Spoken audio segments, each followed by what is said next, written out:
I didn't think of any intro to this one.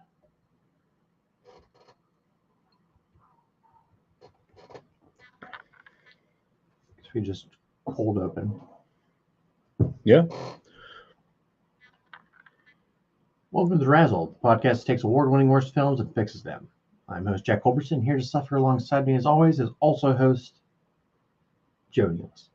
You were thinking about whether or not to see Joey Rouse, weren't you? Yeah. Welcome back, everybody. We are back for part 2 of the Alan Smithee film, Burn, Hollywood Burn. We're sorry. We are sorry. Let's see if we can fix this. But first, we have some history to talk about.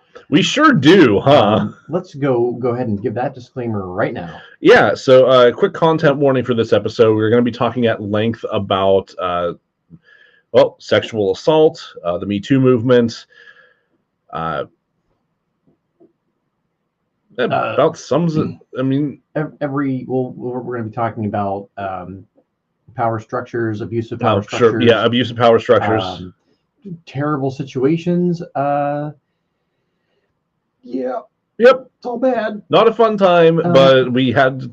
it'd be irresponsible not to cover it since we were faced directly with Harvey Weinstein in this film, so... Yeah. Well, everyone I've talked to in our circle said that they were aware of Harvey Weinstein and like kind of sort of what he had done, but not in any kind of detail. Sure. I have trouble remembering some of the details. I mostly remember that Rose McGowan had come forward with several accusations, and then it's like the floodgates opened. Yeah, I think that it's important that we don't forget. Yeah. What he has done. I think especially these days because it's shamefully still relevant. Yeah. And also the time in which this all came out feels like a million years ago, despite the fact that it was like 7. It was like 2015. 8 years ago then. It's too recent to feel like it's that ancient, and thus I think it's important that we highlight the reality of what happened there. We've been through a lot as a country. We've been through a lot since 2015, so it makes sense that it feels like it's a lifetime ago. Yeah. But this behavior that happens in Hollywood and among people of power will continue unless it is kept in the light. Yeah.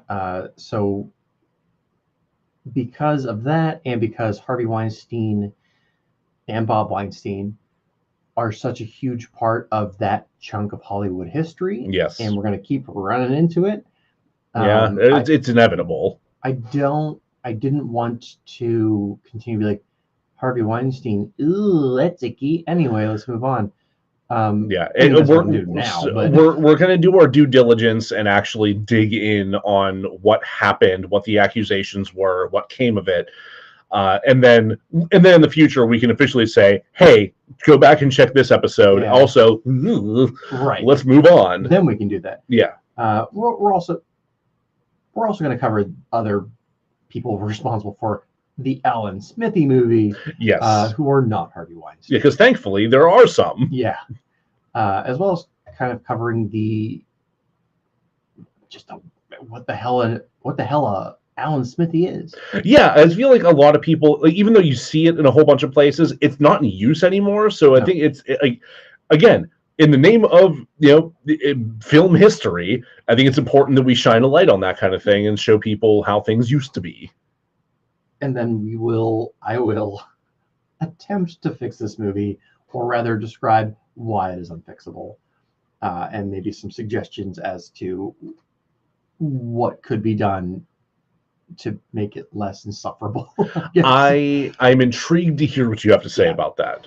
One of the reasons I like this podcast and why I suggested it and why I like fixing movies in general is it feels like a puzzle.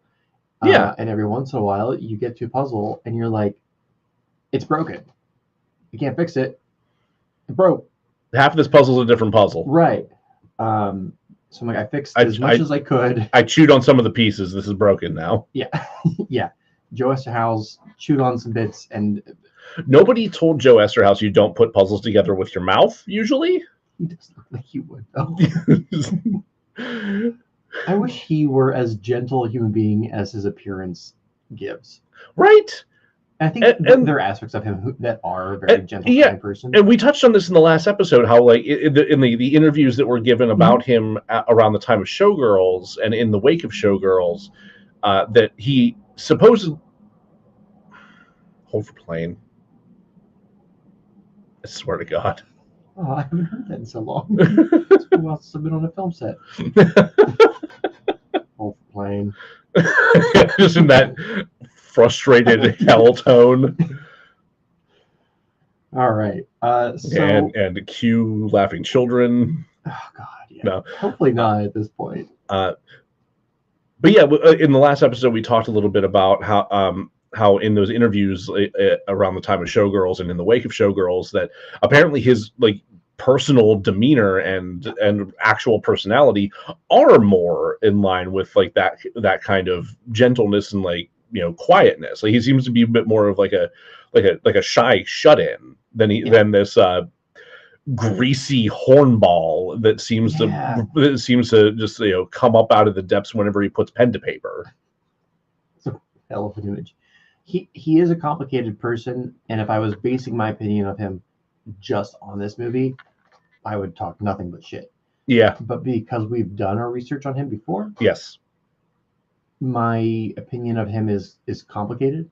I think that's reasonable. Like this movie is shameful, and he should feel pretty bad about it. But it's a low point, I'd say. Yeah. Like it's not indicative of the entirety of his work or who he is as a person. No, and he's said things that I've strongly disagreed with in the past, which then he's taken back. Yeah. Among them, his support of anti-Semite Mel Gibson. Oh. Yeah. Oh, that's news to me. Initially came out in support of him, but went back on that. This is also the man whose father was a literal Nazi. Right. I do remember. Yeah, I do remember us talking about that because there were the claims that that Showgirls. Oh no, there was the claims that Starship Troopers was created by actual literal Nazis, and that's just false. Yeah. So let's start by talking about Alan Smithee. Yes. So in the first episode, we talked about what that is, which is it's a pseudonym that sometimes directors will take or used to take when they feel that the movie or project has been taken out of their control. They can then put that name on it to kind of distance themselves from the project. Yes. So that first occurred in 1968.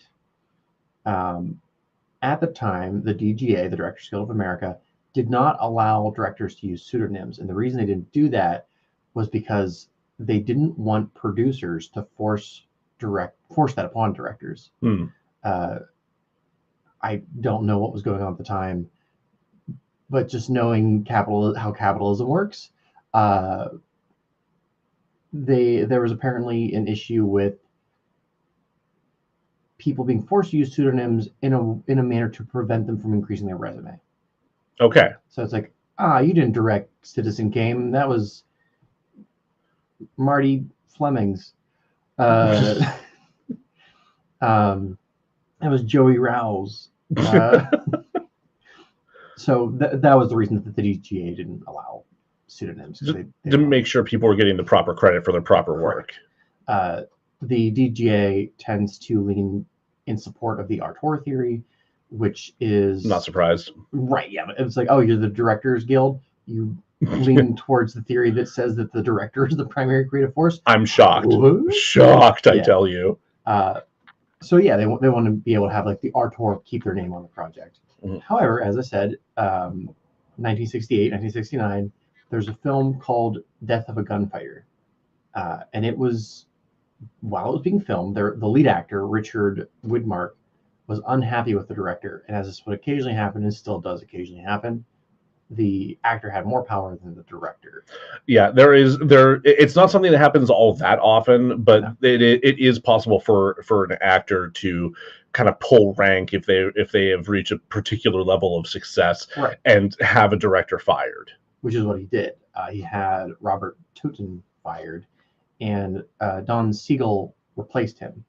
Okay. The movie was finished, and when it came time to put a director on the project, Don Siegel was like, I don't feel comfortable doing this. It was not my film. I came in, I finished it, but it's not mine. And similarly, Robert Totten was like, you guys fired me. Fuck you. Like, yeah. How else are you supposed to respond in that moment? Yeah. So what they did was they wanted to come up with a name that sounded real enough that people would be like, it doesn't sound that Joey Rouse.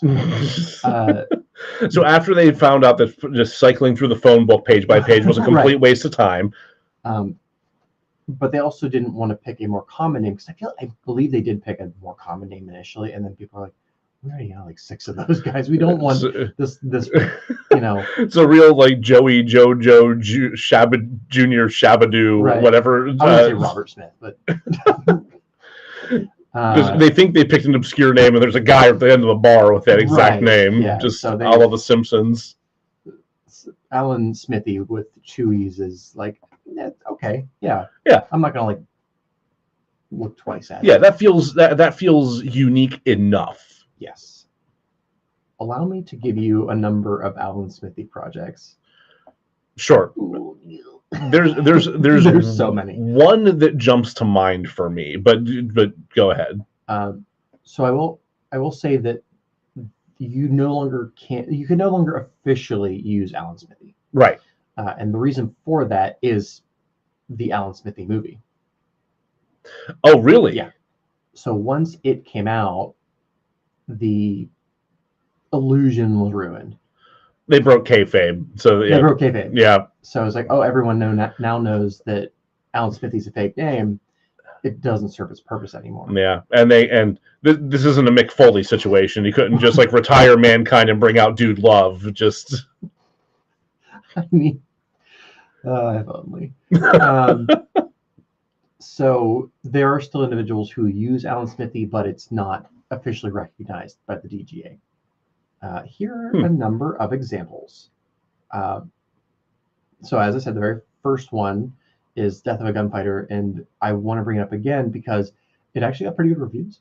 Really? Yeah. I've never heard of this movie. I haven't either. It's an older film. I think it's a Western, if I recall. But it's fascinating that the first Alan Smithee film is actually not a shitty movie. No, it's, and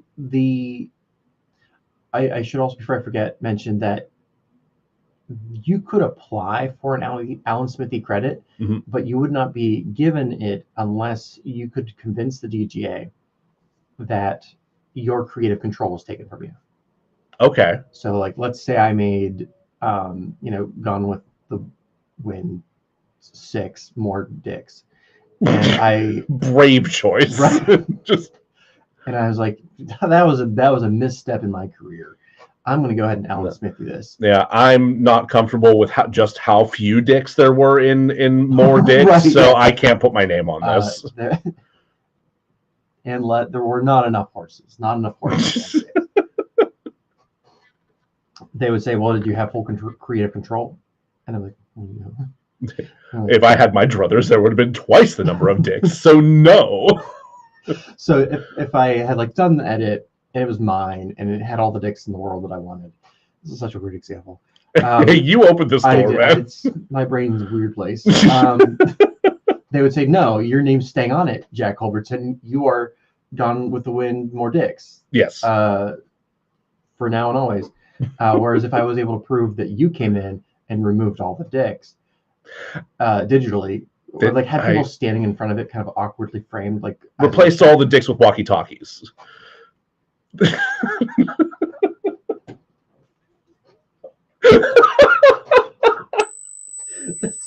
That is an image. I can't believe what that horse did to that little girl with that walkie-talkie. No! God damn it! That joke was not supposed to be as dark as it went. That really went places. Darker than I wanted. Holy shit! In the original comic, the little girl dies because she gets thrown from a horse. Oh no! Yeah, I forgot about that. We'll move on. Anyway. Oh God, Anyway, if I were able to prove that somebody else had edited it significantly, then I could get the credit. Sure. However, again, since 1999, no such luck. So some of the other movies that were awarded this credit were such gems as The Birds 2, Land's End. That is a 1994 sequel to the Alfred Hitchcock film.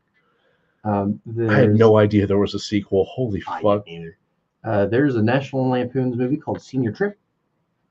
There is this one. I'm like, yeah, I absolutely agree.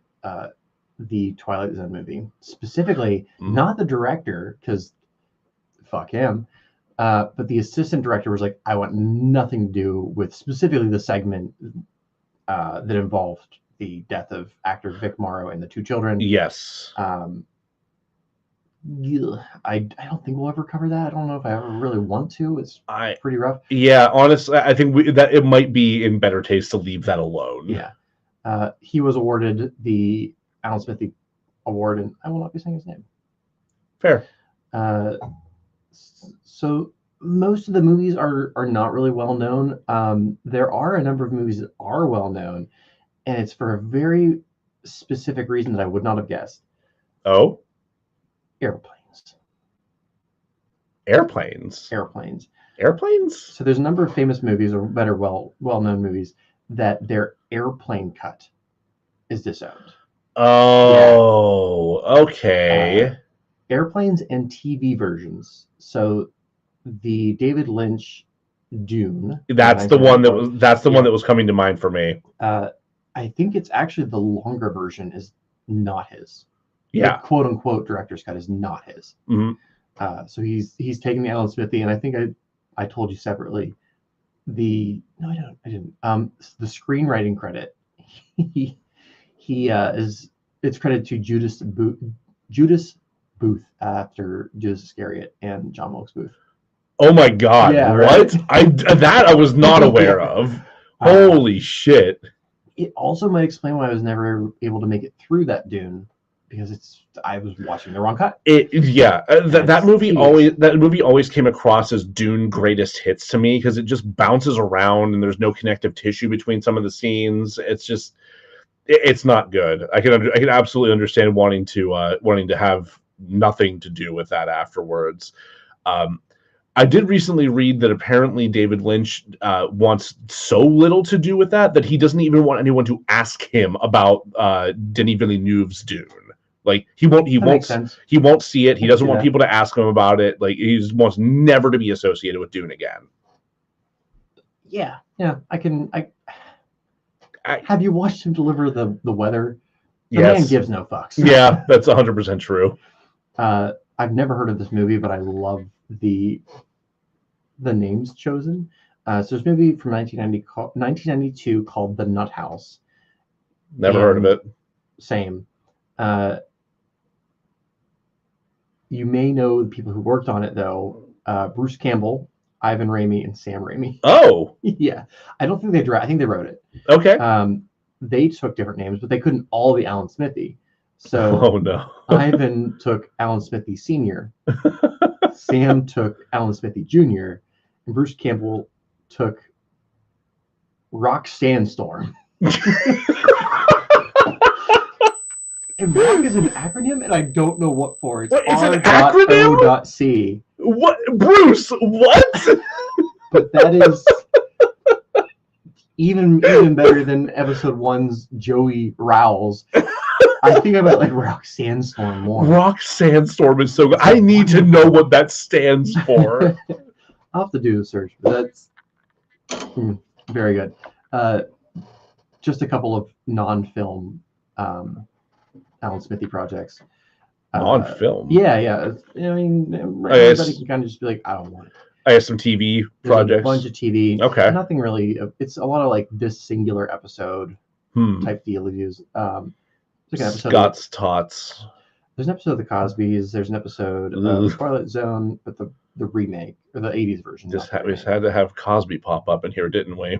It's not going to be the last for this episode. God damn it! An oddly large number of music videos. Really, music videos? Yeah.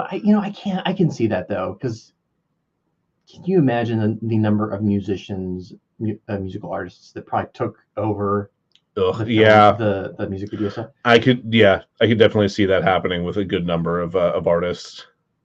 But I've two more. They're both my favorite. Okay. Specifically, the comic book Daredevil, issues 338 through 342, by writer D.G. I'm going to say Chichester. I don't know. Okay. He was on break, which happened fairly regularly for a writer to take like a couple issue break. Sure. And have somebody fill in for like 3. Well, during that time, he found out that he was being ousted. Oh. Yeah. But he was contracted for those last 4 issues. Yeah. He's like, fuck you guys. Don't put my name on it. So he Alan Smithee. Yeah, Alan Smithee. There's 4 issues of Daredevil that are Alan Smithee. That's wild. Yeah. Also, a little game called Metal Gear Solid 4. Wait, what? Yeah, the teaser for Metal Gear Solid 4 that was shown at E3 in 2005 was credited to Alan Smithee. When the game officially came out, it was Hideo Kojima. Yeah. But wait, he Alan Smithied himself for the teaser. Yes. It's bizarre. What a weird guy. So he's absolutely obsessed with movies. So like, I'm not surprised he would do something like that. But at the same time, just for the teaser, my dude. Yeah. All right. So that is a brief but thorough history of Alan Smithee. Bravo. Oh boy. Up next, I wanted to talk about Joe Esterhaus, but we kind of covered everything about him already. Honestly, yeah, we've really. I feel like we've pretty thoroughly covered Esterhaus's stuff there. Is there any particular tidbits that we've maybe glazed over or missed? We talked about his father being a literal Nazi, which he found out about and then disowned him. Yeah. I don't know if we mentioned that he barely survived throat cancer. I don't know if we talked about that. He after that he returned to the Catholic Church. He also became like pretty hard right Republican. He supported the Hungary's version of Trump. But, oh no! Like because he's Hungarian, he goes back and forth on like weird political. Like there's things he goes left on that you wouldn't expect, and vice versa. Yeah, interesting dude. Glad he didn't write a series of novels that are Islamophobic. Oh Jesus Christ! He didn't. That was no. I remember. Yeah, good thing that's the worst person we're talking about today. Oh wait. Here we are. We are talking about Harvey Weinstein. Do we want to take a break before we do that? I would like to take a nap. Yeah, let's take a break.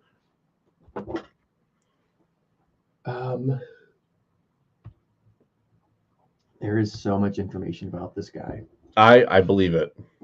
I'm partially from my own brain. I'm just kind of lightly touching on the events, but there's a documentary I was unaware of. Oh, I think there's 2 documentaries, but like one's like better known one. Okay.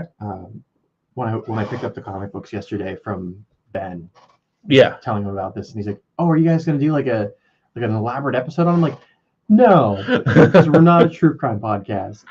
Fair. But because it is Hollywood, sometimes we are. Yeah, we kind of have to do that sometimes because some shit goes down. But I know on the Mother Dearest episode it was Xanadu. I mean, Mother Dearest we did talk about. We got true crimey in both of those, yeah. But I can't remember what the Xanadu one was. Oh, it was the person killing because he thought Olivia Newton-John was giving him messages through the movie or something. It threatened Sandra Day O'Connor, if I remember correctly. Yeah, you're right. I forgot about that. Yeah, it's burned into my brain a little bit.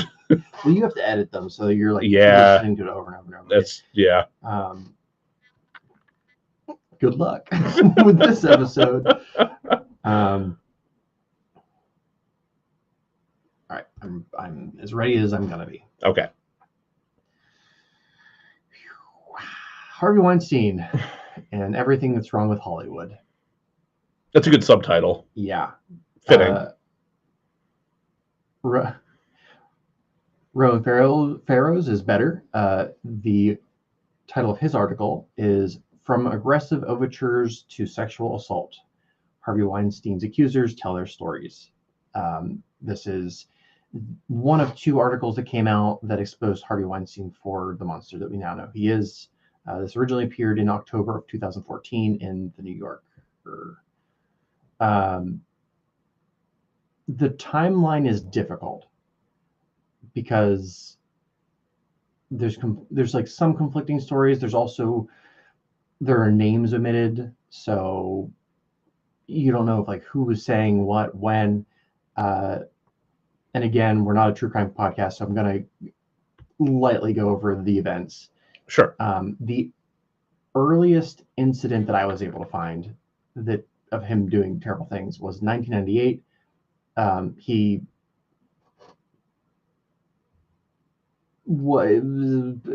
tried to be Harvey Weinstein. I didn't know what verb to use there. He tried to Harvey Weinstein Gwyneth Paltrow. Gwyneth Paltrow. I didn't realize that she was among his victims there. Yes. Oh God. There's so many that I will get to. Yeah. This was when she was fairly early on in her career. I think she had done Shakespeare in Love at that point. Okay. I know she had done Seven. Right. Yeah. And because she had done Seven, she was dating Brad Pitt. And I always forget that they dated. Brad Pitt at that time, and probably still now, was the bigger star of between Harvey Weinstein and himself. Mm-hmm.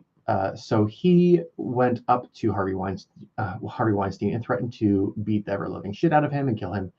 And Harvey Weinstein never talked to Gwyneth Paltrow again. Good. Yeah. I mean, it sucks that she couldn't just be like, no, I'm not interested, and he would just fuck off. That she had to go to her incredibly famous boyfriend, and then he had to go and threaten, and had to go and threaten this man. Yeah. One of the things I was not able to figure out was how well known his bullshit was at the time that they made Alan Smithee. Because Alan Smithee was released in late 1988. 1998. Yes. Yeah. Late 1998. This also occurred in 1998. I'm assuming this is not the first thing he's done, but I also, the vibe I'm getting is his nonsense. It's really weird to describe his nonsense. So, just judging by stories that I've heard in the past about other, prominent abusive figures like him, it stands to reason that there would have been other women before that who were less prominent than Gwyneth Paltrow that he may have coerced or abused or backed into corners or put in compromising, shitty situations. And it could be that we've heard from some of them at this point. It could be we'll never hear from any of them. My question is, did the production of Alan Smithee, were they aware of his reputation? And I'm not sure if he quite had that widespread reputation at that point. I would be surprised if he did, honestly, because a one-off thing where Brad Pitt's threatening you is one thing. I'm sure that if even not like a widely publicized thing, it would probably be word of it would probably get around in some circles. But that's one instance being whispered about. A pattern does not make. Agreed. And I originally had written this to include more of he and his brother Bob's history. Yeah. Fuck that. Honestly, as far as their like film history, the only thing you really need to know for our purposes is that he originally started out with Bob doing concerts, being a concert promoters. Yeah. They both fell in love with film, specifically The 400 Blows, which is a great film, and like really classy. Fuck them. They have good taste. Okay, they can be both monsters and have good taste. Yeah. Those things are not mutually exclusive. In fact, a lot of people that have good taste tend to be kind of insufferable. Just... Not you. You're fine. Shut up. So they eventually moved on to create their own company, Miramax, which we talked about before. Yes. Named after their parents. It's disgustingly cute. They eventually, they spent a lot of time promoting and distributing independent films, which is great because that was needed in the industry. Absolutely, yes. The Miramax was eventually purchased by Disney, of all people. And, oh God, sorry, it's okay. Lost my pop filter there. So Miramax was eventually purchased by Disney, of all people. However, the Weinsteins were still in charge. Yes. They were paid a disgusting sum of money and still got to keep their jobs. I'm like, sign me up, please. It appears that right around that time, where they were still in charge, but Disney was signing the paychecks, where Harvey started to show how much of a monster he was. Well, at that point, I'm sure he's feeling himself, right? Like he you know, he's got all this power, all this clout. His company has just been bought for X number of millions of dollars. Like it's almost like it's almost like somebody like is subconsciously telling him he's entitled to do these things. And I didn't look into this too much, but I vaguely recall it being said that he pretty much bought the Best Picture award for Shakespeare in Love. Yeah, I'm not surprised. That's still cited as one of the more infuriating Best Picture victories in Academy Awards history. Do you recall what it beat? No. Okay, I feel like there was like a movie that people are like, how did it beat this? Let me look that up real quick. We'll hold on. I want to have that. Gotcha. But knowing that he had the power to basically purchase the Best Picture award, that's a lot of power. Yeah, no, that's an absurd amount of power, and that's also amassed fairly quickly, considering that came out in 1998. Oh, which was the same year that Harvey Weinstein Gwyneth Paltrow. Propositioned her? I don't know what the word is. Threatened her. Sure. But yeah. Same year. So that was the 71st Academy Awards. Jesus fucking Christ. What did he? The other nominees were Elizabeth, Life is Beautiful, The Thin Red Line, and Saving Private Ryan. Holy shit. Saving Private Ryan. Like, none of those other movies are... wow. Well, yeah. Yeah, that is... gross and impressive. It's both those things. Yeah. Well, let's continue to talk about other disgusting things. So there's a number of people who have come forward to tell their stories. Yes. I apologize ahead of time for mispronouncing names. I'm going to say Lucia Evans. Here's where we get into the terrible shit. Heads up. So a lot of the assaults and rapes that he committed were done in a very similar manner, where he would have a hotel room. He would tell whoever the person he was going to assault was, yes, that he wanted to have a meeting, in his hotel room. Well, first he would say, sometimes he would say like, "Oh, we're gonna have a meeting. It's gonna be in this building. Oh, JK, we're gonna move it to my hotel room because I'm busy or whatever." He would then also have usually a femme assistant or whatever kind of act as an in-between person. Yeah. I forget what the word is that they used. Honeypot. Sure. But basically, like, it's cool. I'm gonna take you up to Harvey. We're gonna have a meeting. It's great. And then at some point during the meeting, Harvey would excuse them. Yes.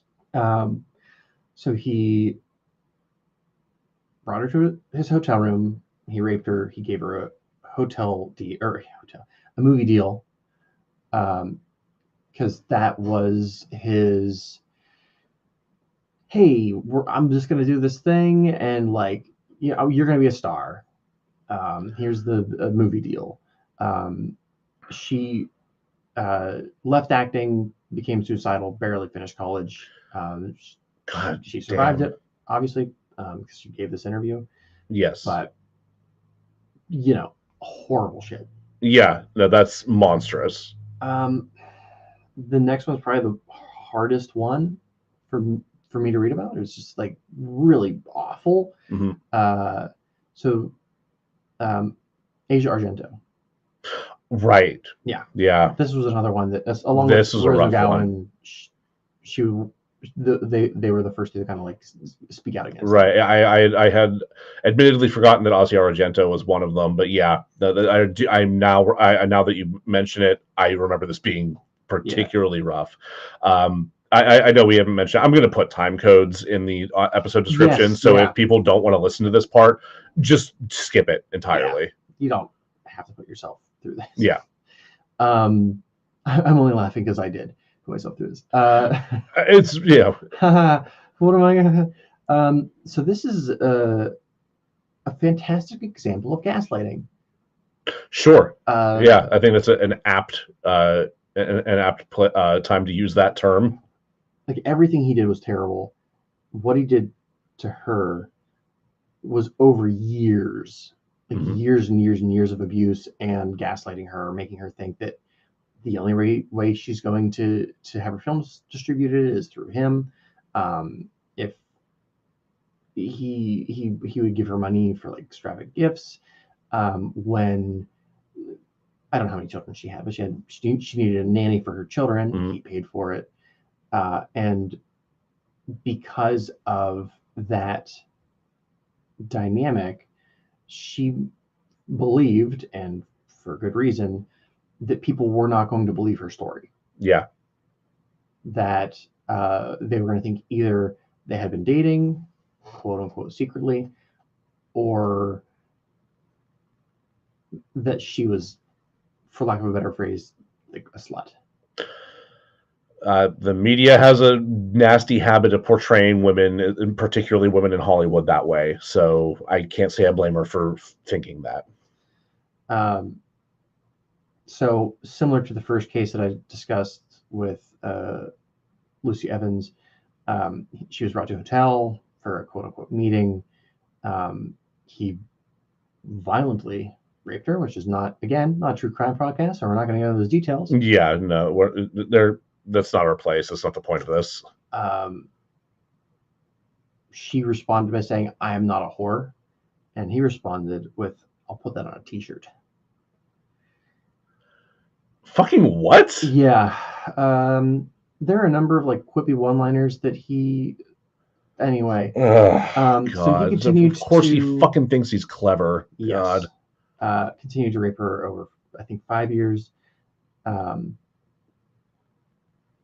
In the year 2000, she released a movie called Scarlet Diva, which I've not had a chance to watch, but I watched the trailer. It looked really good. Not familiar with this. It's a semi-autobiographical film, which she wrote, directed, and starred in. And in it, there is a scene, even in the trailer, with a sleazy producer who, in the film, attempts to rape the lead actress. Yeah. In the film, she gets away. Good. After the premiere, people recognized that was meant to be Harvey Weinstein.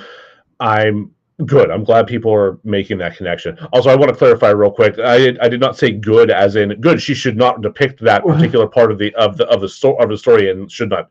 Yeah, that she should. Yeah, that I'm not saying that she should like self-censor her own story. I'm glad she didn't like feel that she needed to re-traumatize herself to that level. I was thinking about that just seeing the trailer.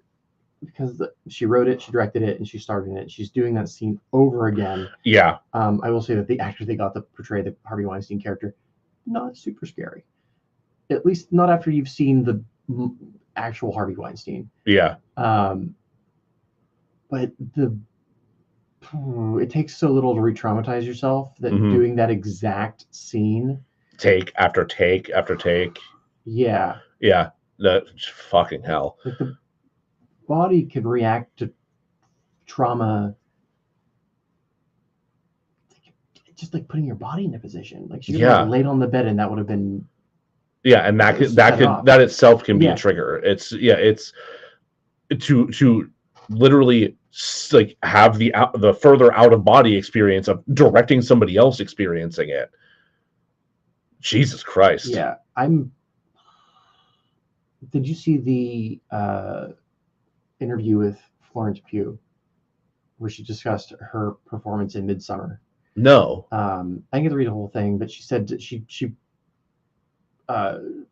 pushed herself too hard and like traumatized herself, like hurt herself.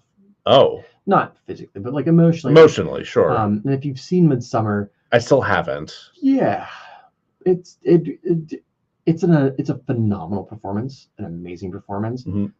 Not surprised. Okay. And as a person who has directed people in traumatic scenes, I've probably pushed them too far, especially in college before I knew better. Don't do that. Don't do that. To do that. Yeah, that's part of the point of acting. Yeah. is to act, and you don't need to tap into such deep fucking trauma to make your performance worthwhile. Like, it's not worth it for you. It's not worth it for the film. It's not worth it for the audience. Take care of your mental health. That also does kind of bring up the point that, you know, like Florence Pugh is established at that point. Yeah. Like even in Midsummer, there are a lot of actresses or actors or whoever that aren't. Mm-hmm. And I mean, even like I've pushed myself as an actor.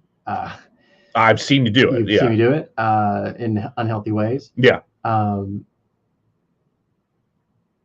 Sorry, I just had like a damn flashback. I saw. Yeah, I just watched your eyes go blank for a second. Yeah, Jesus. But you can. There can be this feeling. It's like, well, I have to push myself harder than other people so that I can quote unquote make it.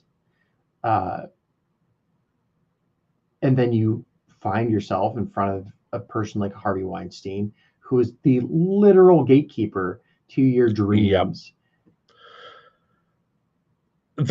There's no other way to put it, right? Yeah. Like that. Like he held the keys to so many people's success. Yeah. And not only did he promise them, he also did it. Like he also gave people, like the contract was sitting on the table. He signed it. Yeah. They were in movies. He used it as leverage. Yeah. Yeah. I think I'm gonna go puke.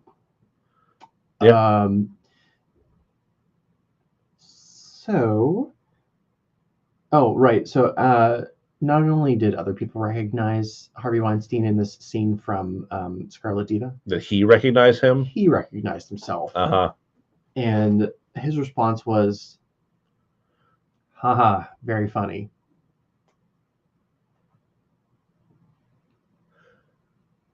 How fucking black a pit is your soul? Yeah.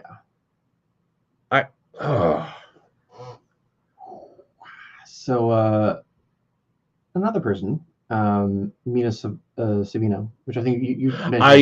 I do recall that Mira Sorvino was one of his victims as well. Yes, her career was completely derailed. Yeah, so she turned her down, and when he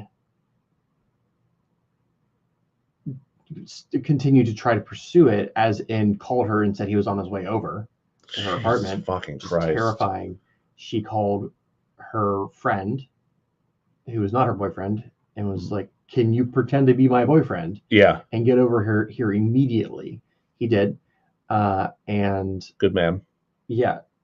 As soon as he showed up, Harvey Weinstein, much like what he did with Brad Pitt, backed down and stopped pursuing her. But did he blacklisted her? He blacklisted her. Because he's a predator and a coward. Yes. Yeah. Yeah.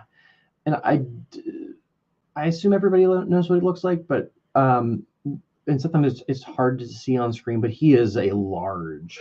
He's a big dude. He is a large, imposing figure. Yeah. Like like I would feel like I'm 6'3" and I would feel uncomfortable if he cornered me. Like you can make yourself as a shorter person feel very intimidating. Yeah. But he did that. Plus he's massive. Every single one of the people that talked to Roan Farrow said how scared they were of him. Yeah. In 2014, Emily Nestor, she was an intern for him for I think that would have been Weinstein Company. That would definitely be Weinstein Company days, yeah. To demonstrate his influence, I forget, I don't know what movie it was, but like Amy Adams was upset about something that happened on a Weinstein picture. Was talking in interviews about it. One of Weinstein's assistants came up to him and was like, "Hey, Amy Adams is like talking shit." And Weinstein, talking to his intern, is Emily Nestor, said, "Keep a lookout for the news. You'll see what happens."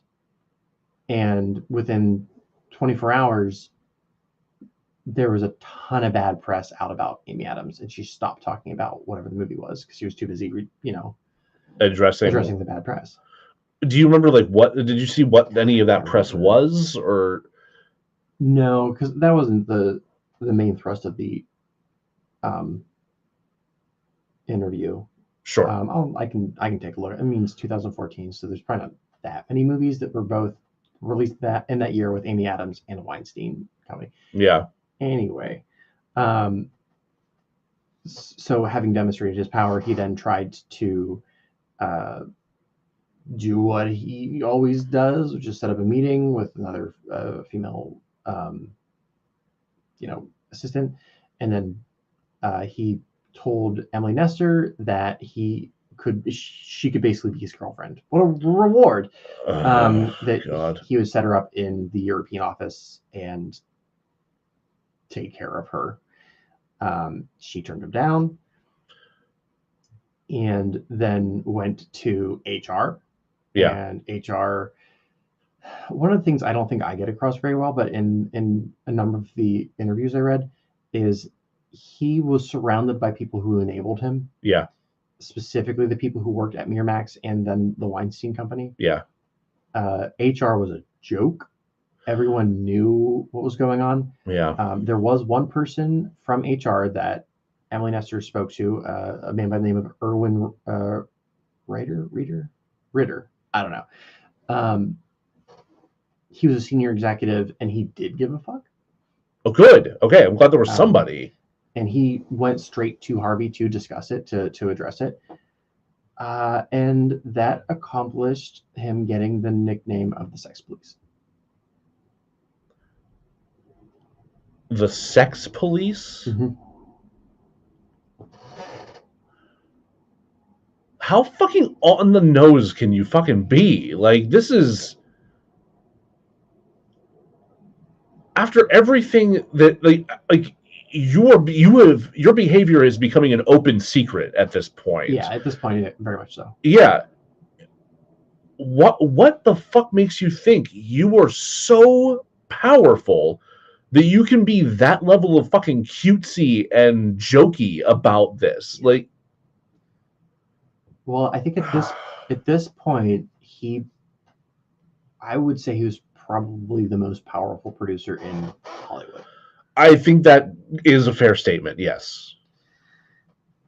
So, is the last person I cover? Please, gotta be. Yeah, okay. So, and this one is not quite as terrible. Okay. Almost, I would say, in this case, a little bit of levity. Oh. As much as it can be given what I'm talking about. Well, fair. So Emma Ducoon. I don't know. I'm looking at you like you're looking at the name as well. Yeah, I don't see your script, Jack. You can't see it. Anyway, actress, Italian, went through the Weinstein process, invited to the room, came out in a robe, naked,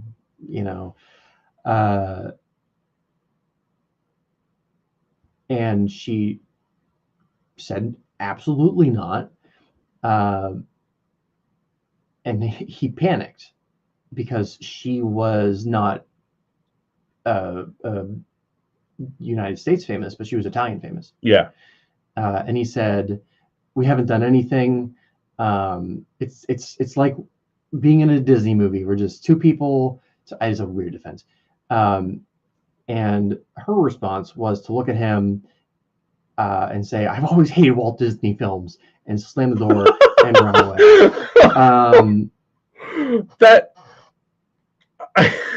I've always hated Walt Disney films. Yeah. You know what? It's a good exit line. Yeah. Good on her for getting the fuck out of there. Just holy hell. Of course, she was very shaken. Yeah. Incredibly upset. And I think she's the one that points out, she's like, if I weren't already famous in Italy, where I'm from, and working, I don't know how that would have went. And that is like the crux of the issue in a lot of ways, right? Like taking somebody who has a dream, who is youthful and inexperienced and trying to climb up the ranks and attain that success that they want, and then putting this sick, disgusting roadblock in that, inserting yourself into what is their dream in their life and holding that hostage for your own fucking gratification. Let's move on to his downfall. Let's please move on to his downfall. Is this we're going to talk about Rose McGowan or? Well, it starts a little earlier than her. Oh, okay. I'm definitely going to mess this name up. So a woman by the name of Ambra Bachelana Gutierrez. Okay. Again, I looked at you like, is it Gutierrez? Yes. Okay. Yes. Did the same thing. He set up a meeting, fake meeting. He groped her. Okay, and so he did assault. Yes. She immediately went to the police. Good. And they're like, "Oh, him." It's not quite that bad. I mean, it's still bad, but like. I mean, my fucking cops reflex is going off, but like, yeah. It's not like because I did the same thing. I'm like, great. Yeah. They have a file, like an encyclopedia on this guy, and they've done nothing. Yeah. They were aware of him and his reputation. They convinced her to wear a wire. Oh, okay. Because if they could get him to admitting to groping her, that is assault. That's assault. I forget what they said he could serve, but like it was not a small amount. I mean, it was a small amount, but it was significant for a person of his career. Sure. She agreed, and it's a hell of a thing to ask somebody to go back into. Yeah. But I can't speak for her, right? But I can see how that could potentially also feel empowering, knowing that you're going in with it, armed with what could possibly bring him down. Yes. Yeah. So she does go. Yeah. The recording's out there. I'm not gonna. I can't remember what I said, but two, I'm also. The details don't matter. What you need to know is that he's like, yeah, I did. I apologize. I'm sorry for any misunderstanding there. But he says he admits to having a history with that problem. He admits in this meeting to having a history of on the this wiretap. Yeah. Wow. Yeah. Wow. He doesn't go into like detail, but that's reasonable suspicion to investigate him further. Yeah, and you're gonna hate this next part. I'm sure I will. So she gets that information. She also gets the fuck out of there before anything else awful happens. Yes. The police are building a case. Harvey Weinstein's aware of what's going on, and suddenly a bunch of information from her past gets leaked. It's the weirdest thing that finally is like the police are like, we're not going to win this. What? She was at she's not American. I think she was a Thai or is a Thai actress. Okay. Don't quote me on that. But she was at a party, and I don't know what this means. I hope it's not racist, but it was referred to as a bunga bunga party. It sounds racist. Oh no, it's God. So this was largely the term bunga bunga party, at least in my mind, specifically harkens back to former Italian Prime Minister Silvio Berlusconi. I think that was who it was. Yeah, he threw ravish sex parties that were referred to as bunga bunga parties.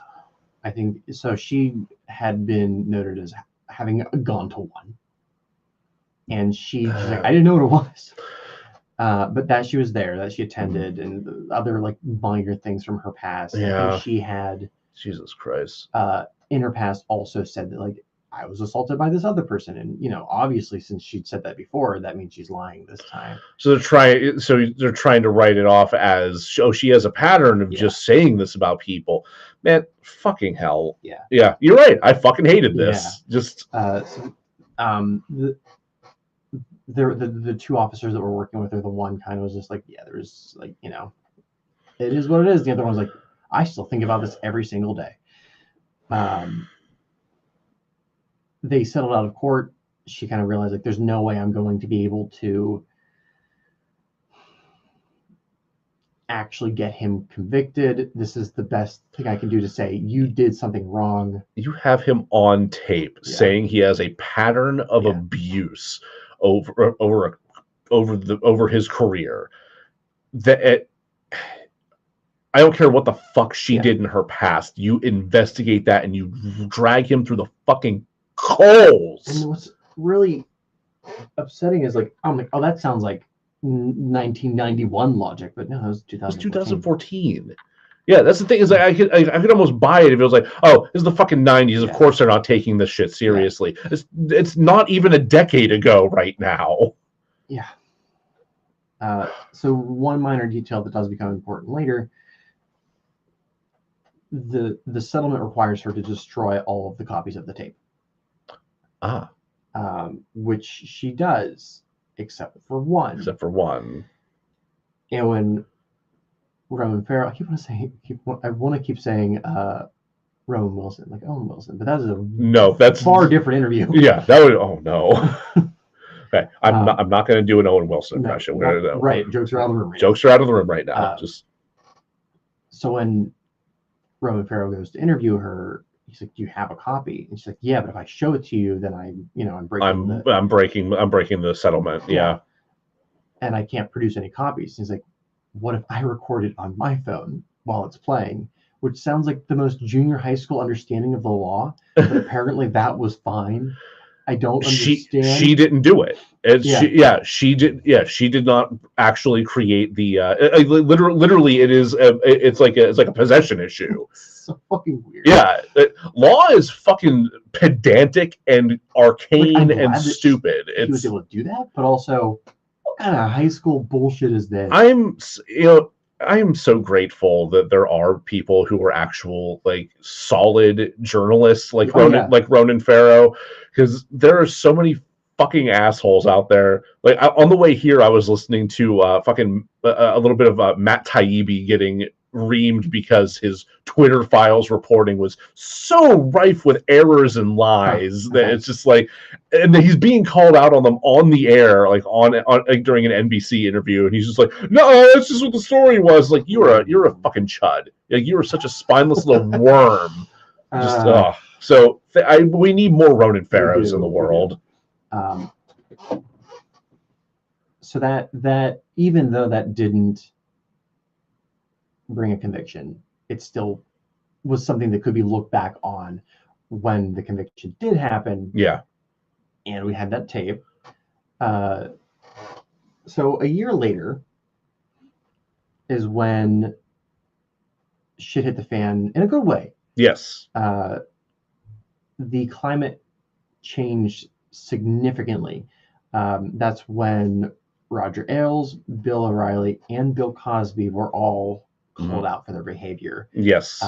And thus, I think Ailes and O'Reilly from a number of Fox News interns, and Cosby, I think, actually was initially called up by fellow comedian Hannibal Buress. Oh, really? Yeah, he had been sounding the alarm on Cosby for a while before action was taken. Yeah.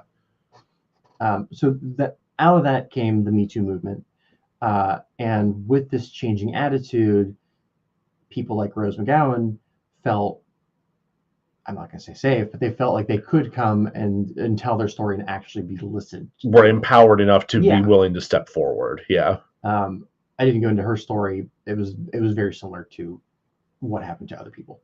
We've established it's a very clear pattern and tactic that he takes with these women. And then when she spoke out, and she's still, God, you know what really pissed me off is like in a bunch of these interviews, they're like, cult movie star Rose McGowan. I'm like, cult? What one you? And they're like, you know, the Scream one. I'm like, Scream is not a cult movie. No. Good Lord, man. Like, if they were referring to her like early Greg Araki films, be like, ah, yes, a cult movie star. Sure. But like, no.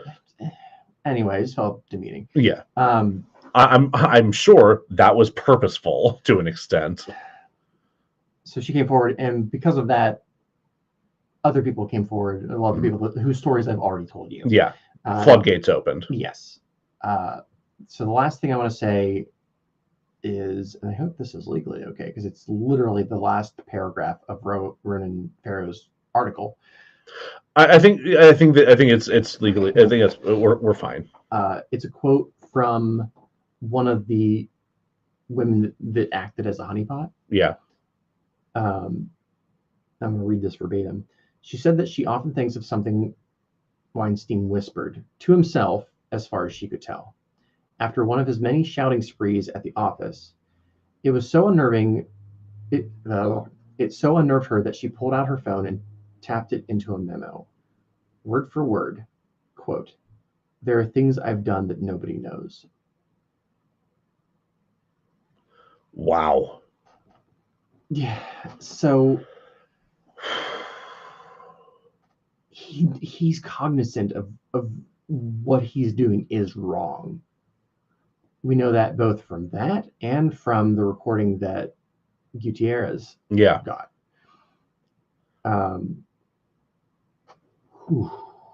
That's heavy. Yeah. Jesus Christ. So the good news is, if there can be any good news from this, he is in prison. He's been sentenced to a lengthy. He's found guilty, sentenced to a lengthy fucking prison term that I think more than 20 years, if I'm not mistaken. I think it's at least 20, and he is 60-ish. So he's in his like mid to late 60s, I believe. It is a very real possibility he dies in prison. Yes, it's pretty likely. I think he has been in solitary on and off. He's been isolated on and off, partially because he did catch COVID, and for a brief second it looked like, you know what, I'm glad he survived. Yeah. Because if he'd been in there for like a year and a half, got COVID and died, fuck that. He wouldn't have actually been properly sentenced at that point.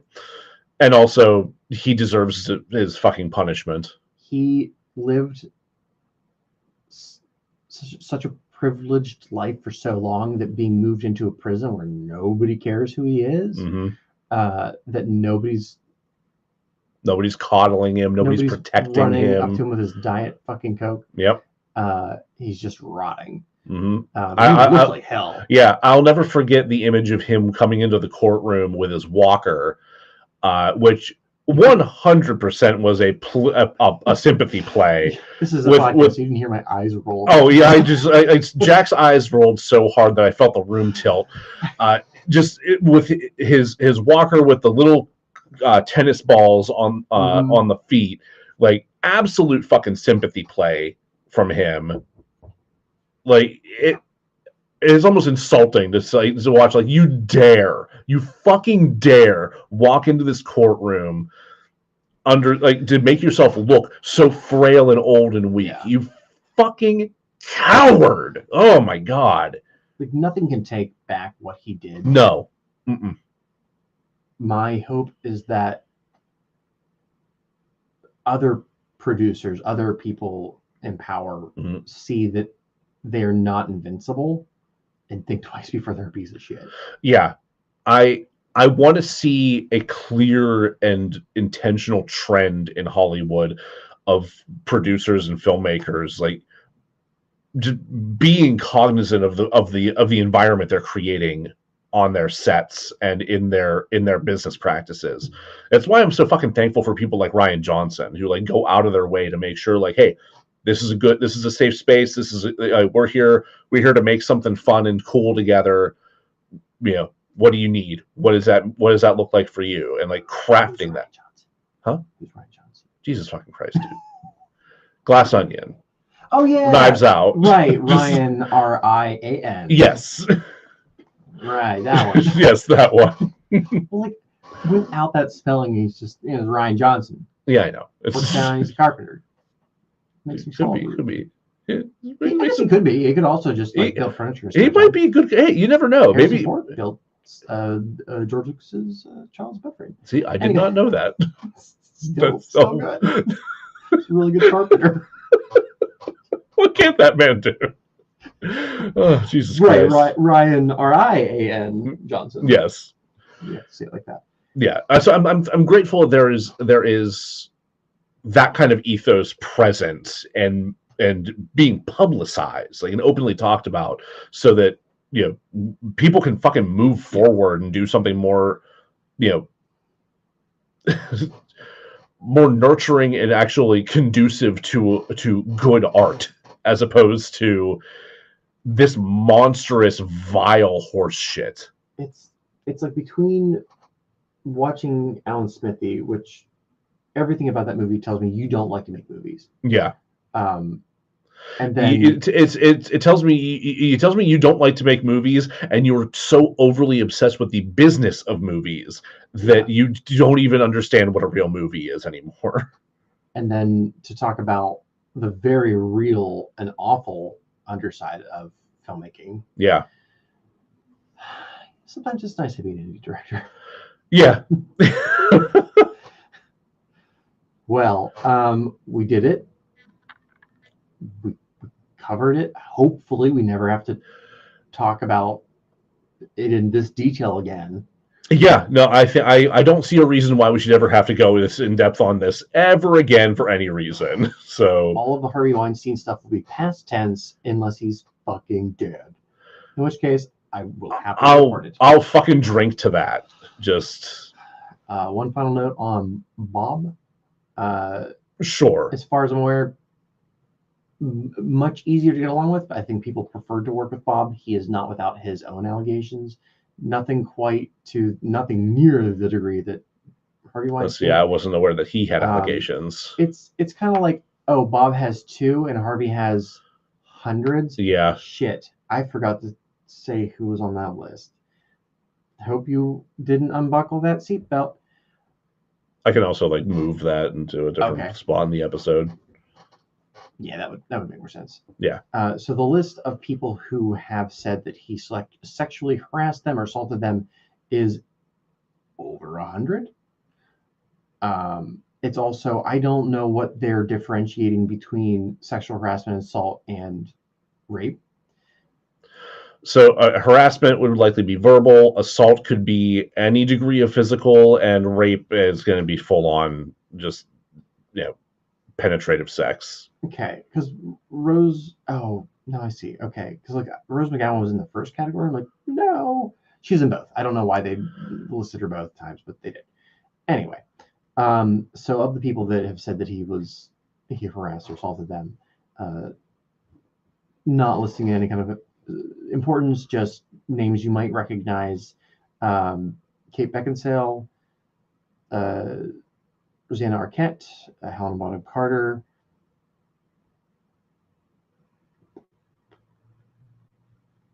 Daryl Hannah, Ava Green, Heather Graham, Angelina Jolie, Ashley Judd, Mina Savaro, Sarah Polley, who we talked about. Sarah Polley, God. Recently. Yeah. Lupita Nyong'o? Lupita Nyong'o. Yeah. I had no idea. Madonna. It's a very long list. Sean Young, Uma Thurman, and then most of the people that have said their name, I covered earlier. Yeah. So that is or was Harvey Weinstein.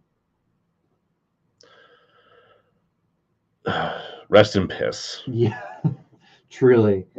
Wow. Wow. You know, we finished Caligula, and I was like, oh man, I'm so glad I can get a terrible human being out of my head that does horrible things to women. And then I was like, oh, Alan Smithee. Oh, it has Eric Idle. I love him. Fantastic Sir Robin. And there's fucking Harvey Weinstein. And Harvey Weinstein shows up barreling down the camera. And like, what are you doing here?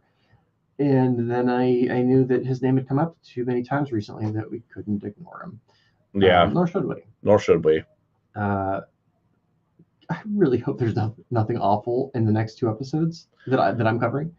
Yeah, me neither. I mean, the last one's blonde. We can say that one. That one's probably going to have some horrible shit in it, but yeah. I mean, I know how that story ends. So yeah.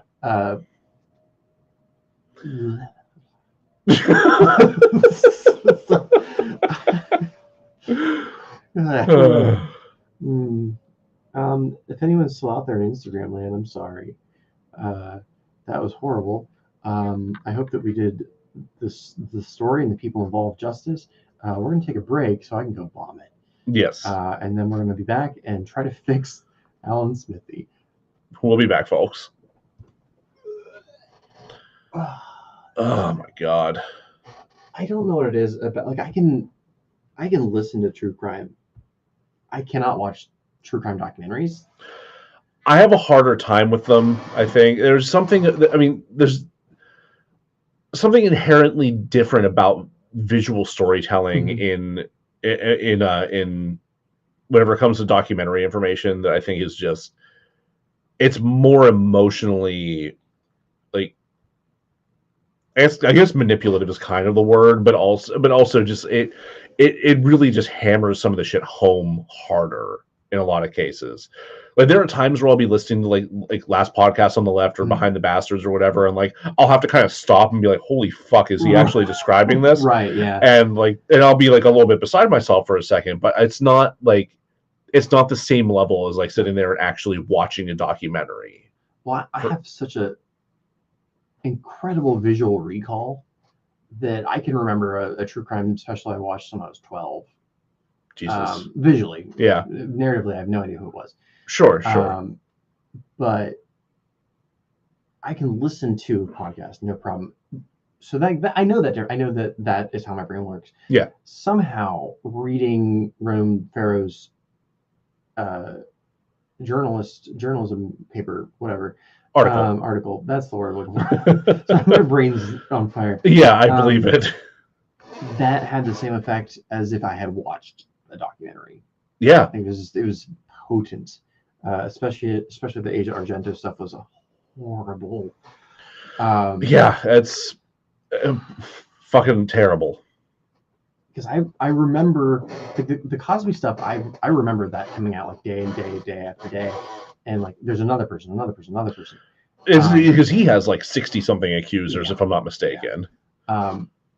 When the Weinstein stuff started to come out, I remember when specifically.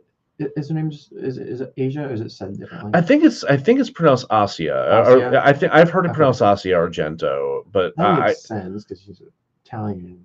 It doesn't matter. I mean, it doesn't matter, but yeah.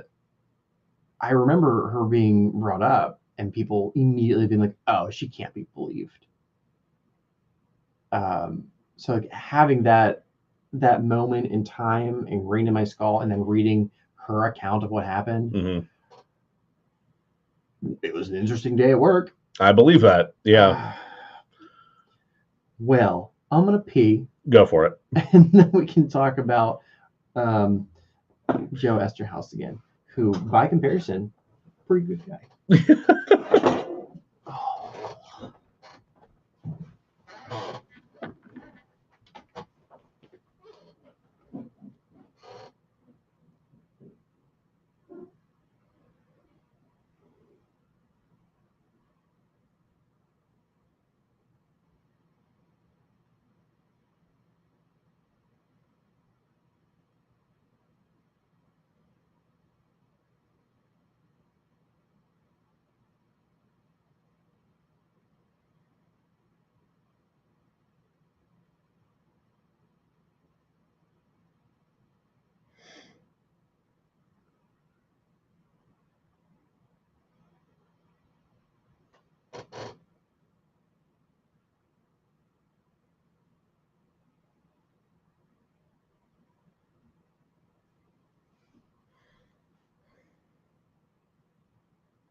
Oh, hey, Bushy.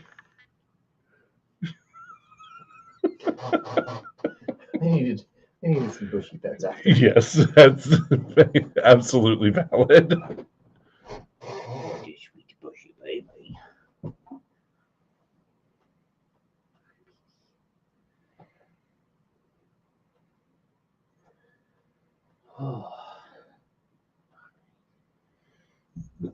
I cannot tell you how excited I am to talk about The Cobbler and the Thief. Yeah. I wanted to rant at somebody about this movie since I first learned about it in college. It's fascinating. I remember falling down a Wikipedia rabbit hole for hours just Nice. researching it. And you know what? No Harvey Weinstein. Wait. Fuck. What? There's Harvey Weinstein in that story too. Seriously? God damn it. Yeah.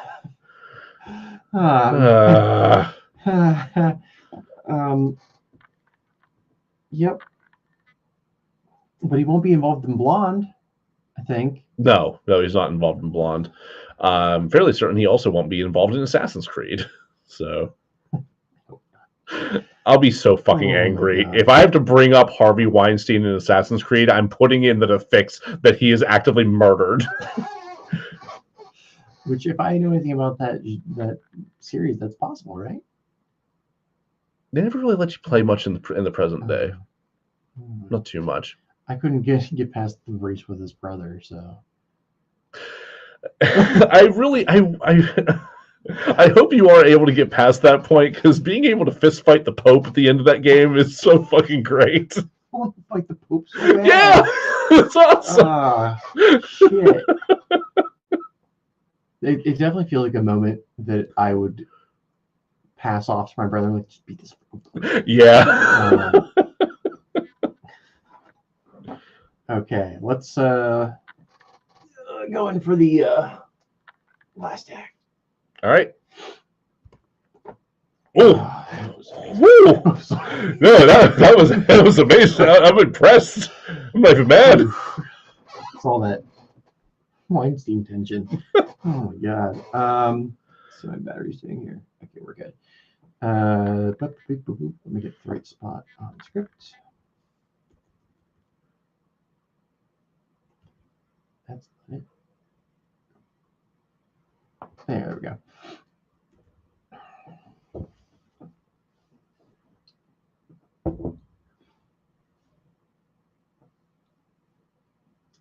Thank you for sitting through that last portion. That was deeply unenjoyable. Yes. Well, we're going to try to bring some jokes back into the room now, and we're going to talk about some lighter stuff. If they're not scared to return, they can come back in. They might need a minute. I'm also going to try to avoid talking about it, referencing it, in case anybody who skipped it, they don't have to. Agreed. Yeah, that's easily the best choice here. So we're going to try to fix the Alan Smithee movie. However, as I mentioned before, it's broken. It's quite a broken toy.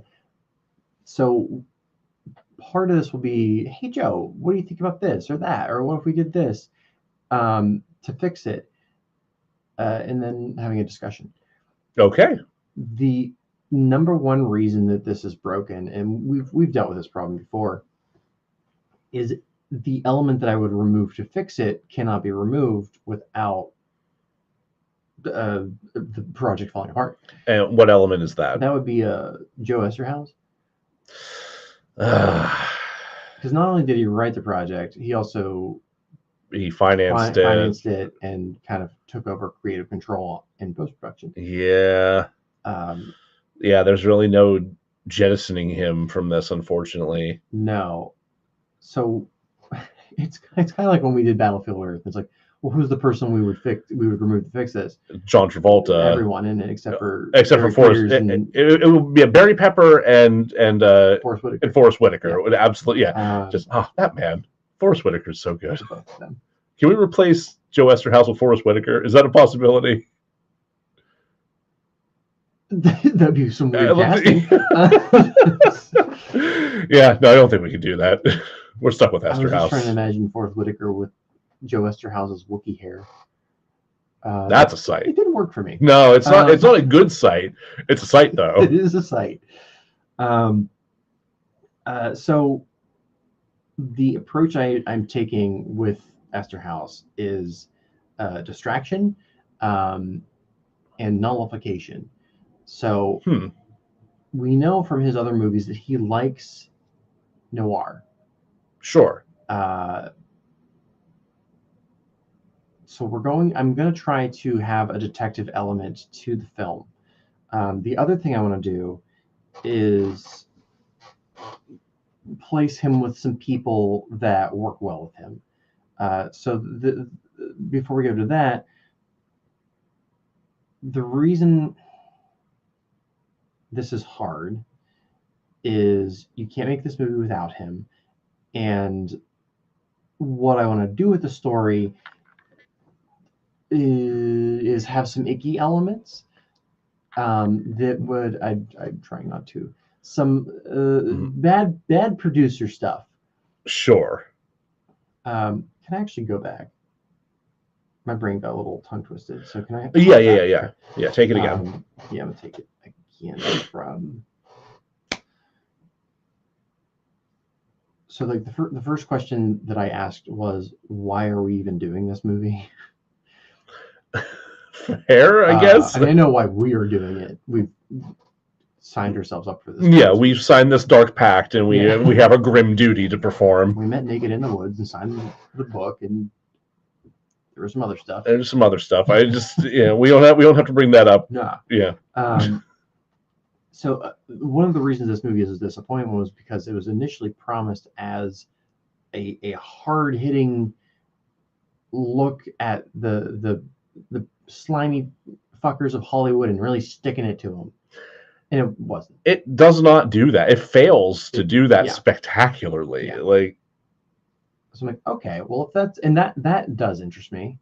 I just watched an awards speech with, I think it was Charlie Kaufman, where he's such a good writer.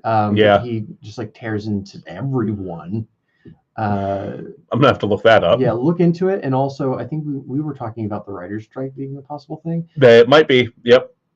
Vote's coming up. That speech sure felt like it was lining things up. Okay. But yeah, let's do that. Let's do the showing the shitty side of Hollywood. If that's your intent, actually do it. Yeah. As we've just discussed for 40 minutes or however long, it's there, and it needs to be pointed out. Here's where I run into a problem, because that stuff is not funny to me. It's not. Nor is my particular brand of humor great at addressing that stuff. Once you hit a certain point of dark material, my inclination as a writer is to not make it funny, but to hold your hand down on the grill and let it burn so you really feel it. That is more your approach to it. Yeah. I like my humor to be more stupid. Yeah. And then my like serious drama to be serious fucking drama. However, there is a way to do that material and have it be funny. It's called satire, and I am not a satirist, but Paul Verhoeven is. I knew you were going to say that. Yeah. Paul Verhoeven would be the director to bring in to kind of right the ship. Yeah. They have the working relationship. They have the rapport. This is the first time I've seen Joe Esterhaus without a Verhoeven, and I didn't like it. No, not at all.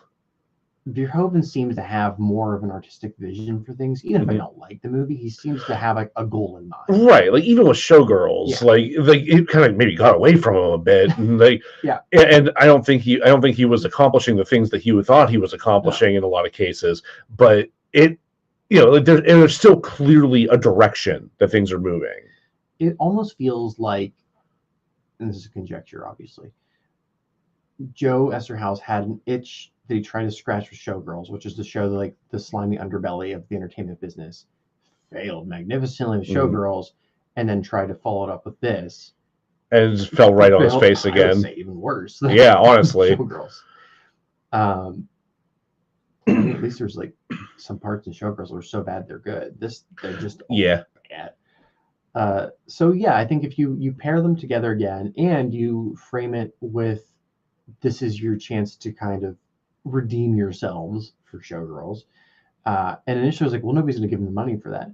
Well, nobody gave him the money for this. That's exactly. Esterhaus had to source all the funding himself, or even contribute the funding himself in a lot of cases. That's not the point with this. Right. So yeah, first step, bring that in, let Verhoeven, who clearly I imagine has one or two things to say about Hollywood, especially because he ran away. Yeah. He went back to make movies at home. Yeah. Which I think is perfect. Like, if you end up running back to your this is a swan song. Yeah, like say what you want to say and then get the fuck out of Dodge. Like, do it. I mean, Esterhaus's career sunk after this, regardless. Yeah. Less for what he said and less for more for a shitty movie. Also, Paul Verhoeven, what he did direct instead was Hollow Man, which he himself hates. Yeah. And has said that it was the only movie that he felt any director could have directed it. So he's like, no other director could have directed RoboCop No. Starship Trooper. Even he's like, even Starship Troopers, like that was mine. Yeah. And since we spent the time analyzing his material, I'm like, actually, yeah, no, I agree with that. I would absolutely agree with that. Yeah, no, it's a very clear vision. It's a very clear interpretation of that work that he brought to the table. Have you watched Hollow Man? Because I have not. No, I have not. Okay, yeah, I don't. I know it's a horror-ish movie with Kevin Bacon. Where it's Kevin Bacon as an Invisible Man, if I'm not mistaken, right? And it's largely, if I remember correctly, it's largely like the reason that the invisibility is real fucking creepy. In a not horror movie creepy, but like dude's a fucking creepy. Kind of came back into the public discourse, if I remember correctly. But I blame Alan Moore. And I also blame Alan Moore. I'm not even sure if that's entirely true, but I feel safe saying it. You know what you did, Alan. He does. He probably does. No, I don't want to keep invoking his name. He's going to cast. He's going to cast a sex curse on me. So I don't need that again. Not again. Damn it! I just bought a fucking house. I don't need you to be putting a sex curse on it. Why are police walkie-talkies here? No. Yeah. So giving them both the chance to give the middle finger to Hollywood. Yeah, I like that. So here's a little bit of the story I was able to put together with that. Okay. And there's big gaping holes where I'm like, I don't know. But I do want to. I love the mockumentary angle. I think it makes what is essentially a boring story more unique. And I want to start kind of similarly with the. It's not gonna be. I mean, I guess it has to be trio, but like I want it to be like this is the martini shot. Film's done. We've seen the last shot. I think the movie actually has to be like somewhat good for people to give a shit about him running away with it. Yeah. Like we immediately saw from that last shot with Jackie Chan. This is gonna be crap. It's a horrible movie. Yeah. He has no reason to try to save it. No.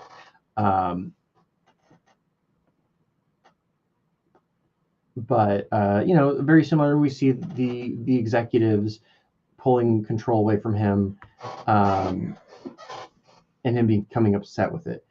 Now things change when there's a screening of the finished product amongst all the executives, and they see in the background the head of the studio. So that would be like a Jack Warner type character. Okay. But not Jack Warner.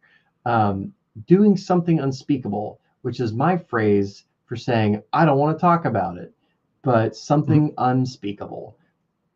He was caught in the background like an extra picking his nose,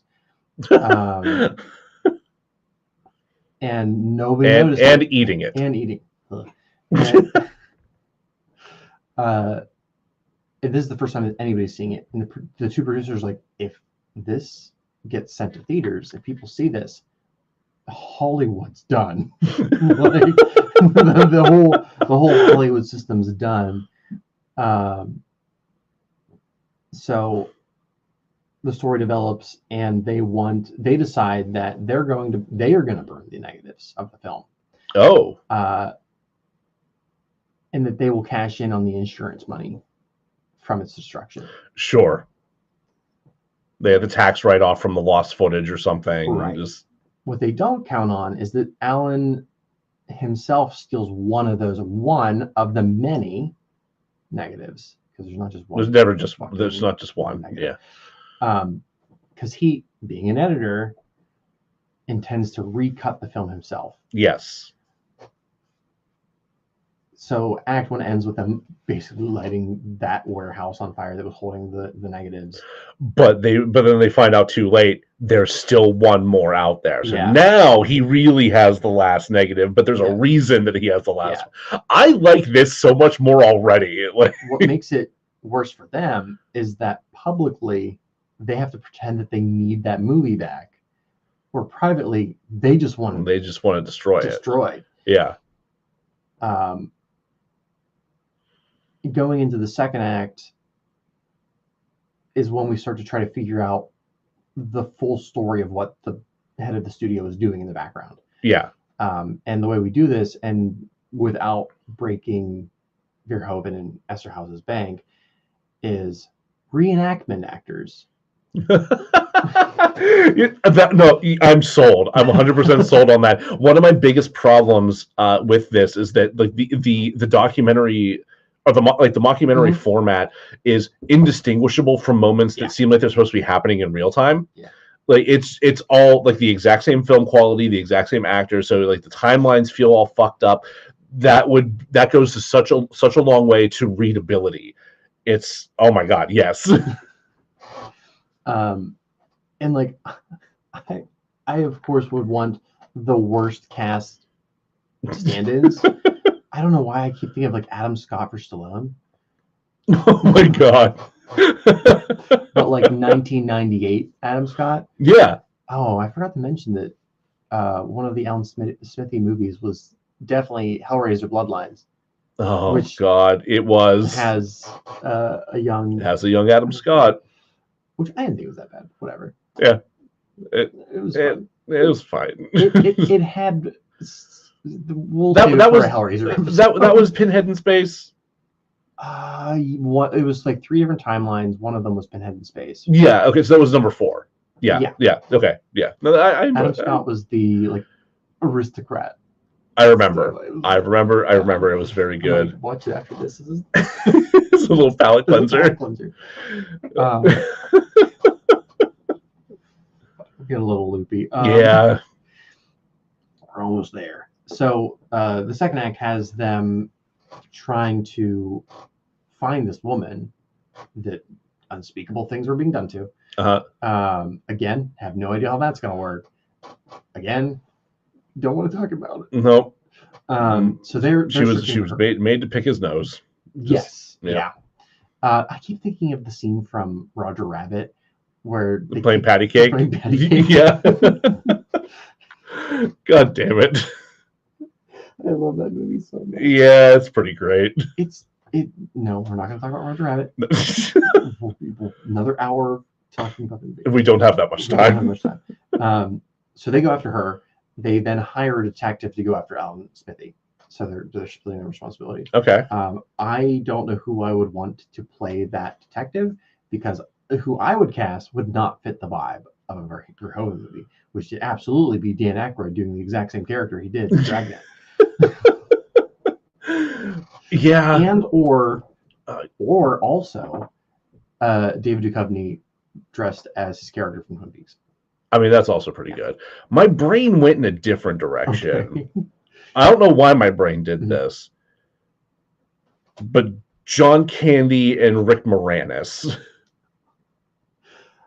What year did John Candy? That's what I'm struggling to remember. Let me look it up real quick. I don't think Rick Moranis retired at that point. No, Rick Moranis had not retired at that point. God, have they acted together before? Oh yeah, absolutely. Mostly in like Canadian like sketch TV. But yeah, they had absolutely acted together. Oh, I want to see that. Oh damn it! He died in '94. Never mind.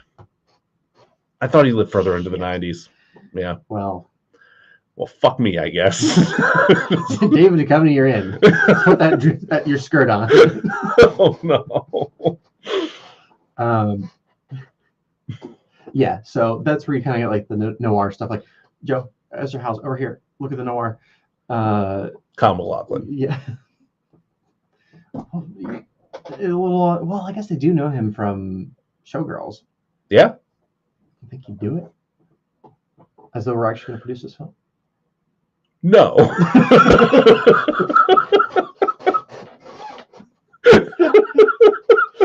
All right, Duchovny, get back in. All right, sorry, David. Sorry.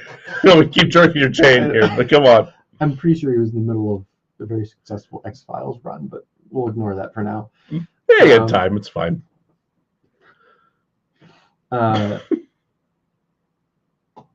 So Alan does meet up with the brothers again. However, I do want it to be the brothers sisters. The brothers sisters? Yeah. Oh, you're gonna change the two best parts of the movie? I wrote that like they are the best parts, but I also need like desperately needs some women who are actually have agency and do things in this fucking movie. Yeah. So I was like, I don't know.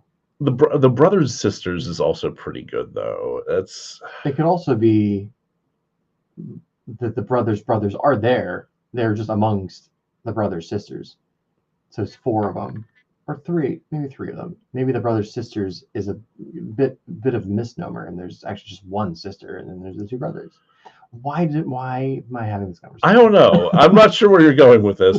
Or you could just increase the role that Lumumba has, because she's only kind of like, because she's clearly jazzed about like getting Smithee for Final Cut and everything, but she really doesn't play much of a role beyond being a cheerleader in that moment and just like kind of being around slightly before that. I like that. The 3 of them are attached at the hip. There we go. I kind of also want to cast Rosie Perez, but that's neither here nor there.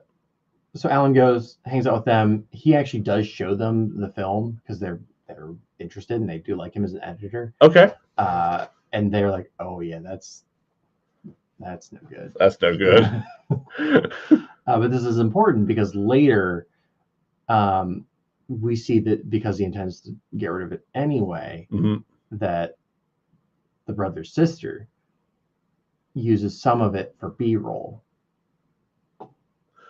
I think I do see where you're going with this. So in Act 3, and again, this is all very choppy because I don't know what the hell I'm doing with this story, and I hate it.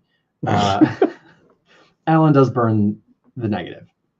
But again, the brother's sister removed a couple clips for B-roll for their film, which I'm not going to try to name right now. Okay. That, of course, is the clip with the studio head doing unspeakable acts, for which they are awarded the Golden Honey Badger Award and a Pulitzer. 1, because it's a great film, and 2, because they take down the studio head. So like, I'm not super thrilled with the fix. I think it has some like good meat and potatoes. It does. It's got good bones. So I think it might be running into the same problem that the original's having, is in that it kind of gets away from the mockumentary format, or it has the potential to, at the very least. Like I so deeply love the idea of the dramatic recreation actors playing out a bunch of stuff. I don't know. Like I don't know how that carries out through the entirety of the film, though. You know? Yeah, I almost kind of want to. What if the brothers, sisters, and sons were from the very start the documentarians, and when Alan Smithee goes to flee, he ends up back at their place where they're putting this documentary together. Oh, so you kind of have another level of meta abstraction then. Okay.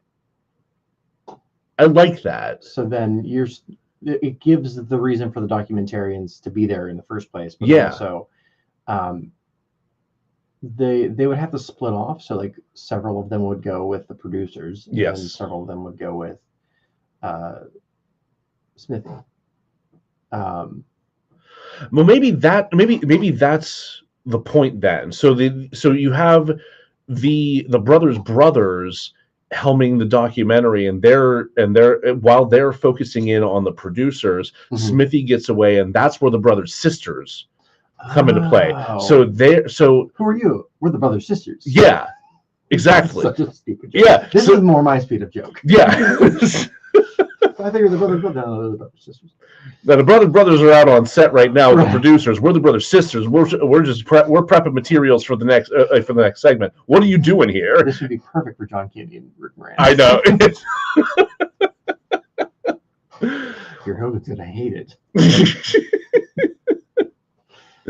Why aren't there more shower scenes? I mean, yeah, He would work one in there somewhere. God that would damn probably be the scene where something unspeakable is happening, which would actually make sense. Yeah, if there was a scene in a shower, and then something unspeakable was happening in the back of the shower.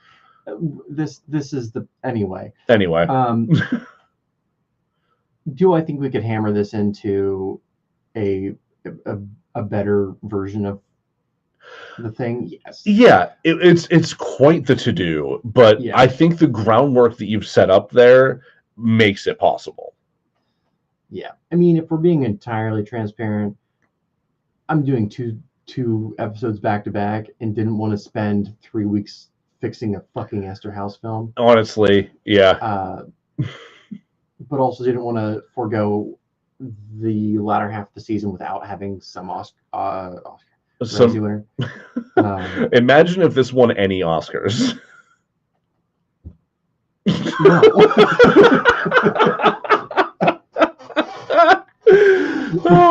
No. There's barely anything redeeming about it. No, there's not.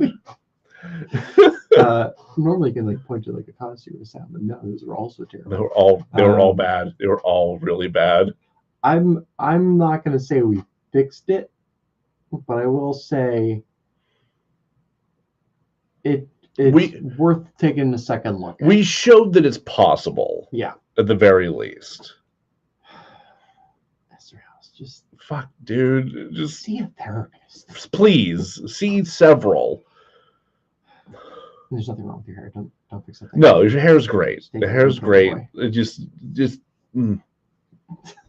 return to your home world and commune with the life tree. Just enjoy Life Day. Joe, would you like to tell them where they can find us? Absolutely. Thank you again for hanging in here with us. You can find us wherever you listen to podcasts. Please rate and review the show everywhere you possibly can. We would greatly appreciate that so more people can check us out. We're on Spotify. We're on Apple Podcasts, Good Pods, Stitcher, wherever you listen to podcasts. If you want to follow us on social media, you can do so on Twitter at DeRazzledPod, on Facebook at DeRazzledPodcast, and on Instagram and TikTok at DeRazzled_podcast. If you want to send us recommendations for what you'd like to see us cover in future seasons or stuff you'd like to see pop up in our Redbubble merch store, send us an email at DeRazzledPodcast@gmail.com. We did it. We did it. We did it. We're done with this one. I'm excited to be done with this. Yes, and I'm very excited for what's coming down the road. Yeah, we got some pretty cool stuff coming. Cobbler and the Thief. Jack's tackling a second unit to do Cobbler and the Thief next week. Freaky Friday. And then after that, I'm doing a regular fix on 2016's Assassin's Creed. And then after that, we're in the home stretch to the season finale. We have a number of announcements. There's gonna be some stuff coming. I'm very excited about it. We can't say anything yet. Stay tuned. That's all I'm gonna say. Yes. Be sure to come back and check us out next time. Where, as always, we are sure to razzle dazzle. Yeah. I am so tired. Yes.